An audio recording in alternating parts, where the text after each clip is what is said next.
Winter can do some heavy damage to your car, so you might be seeing some indicators on your dashboard that you're not familiar with. That brings us to our Western New York Auto Care Center. We're here with the expert, Bob Gugino. Now, Bob, I don't know what any of those lights on my dashboard mean, so give me a rundown of what's important to know about them. Okay, well, we'll try to do our best for you. There's several different lights that are on the car. Some of them are red, some of them are amber. The red ones are the real important ones. Those are the ones that'll tell you about your oil pressure, or maybe your temperature, overheating, that kind of thing. So those are the important ones you need to pull over right away and make sure you check the oil or check the coolant if you can to see if you can still keep driving.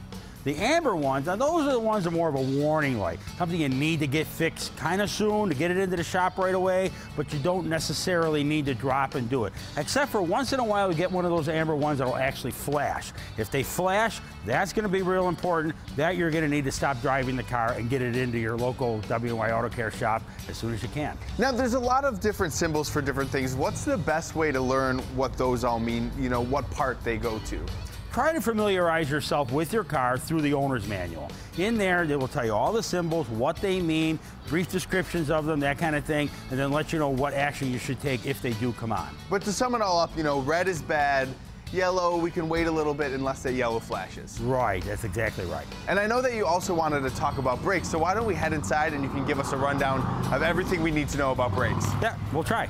Now, Bob, I have to admit that I don't know anything about my brakes, so I wouldn't know that something's wrong with them until they don't stop. So fix this for me. What do we know about brakes that can indicate when they're going bad? Okay, well, just like we talked about earlier about the warning indicators on your dashboard, well, your brakes have warning indicators as well. As we're driving through in this beautiful spring weather that we're having, we start hearing noises in our cars. Now, your brakes, when they're making noise, squealing, or grinding or anything like that, that's when you certainly need to get them checked. So there's a piece on the brake that starts to squeal, kind of saying, you know, whoa, you need to change me. Absolutely. As you're driving, if you hear this high-pitched squealing noise as you're driving or when you're stopping, that's a sure sign that something is wrong, and you definitely need to get into your local Western New York Auto Care shop to get them looked at. Now, of course, you always have great examples of things that we want to look out for. So give me the examples of bad brakes that you have right here. Yeah, well, here we have an example of a brake rotor. And as you can see, the inside and outside areas of the rotor are rusted due to the salt and corrosion that we have here in Buffalo. And when that happens, the braking distance diminishes dramatically.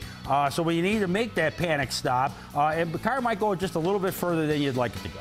Now, how often do people usually have to change these brakes? Well, it varies on the kind of car and the type of driving you do, but what I would recommend is having your brakes checked at least every 6 months, and more than likely every 2 to 3 years is usually when it's a good time to get them replaced. And of course, you have a promotion going on right now that are going to help you fix these brakes. Absolutely. The W&Y Auto Care Centers of Western New York have a nice brake promotion through Napa Auto Parts, a $50 rebate when you get your brakes fixed. All right, as always, thank you so much, Bob, for giving the information that we need to make sure that we're safe on the road. Glad to do it.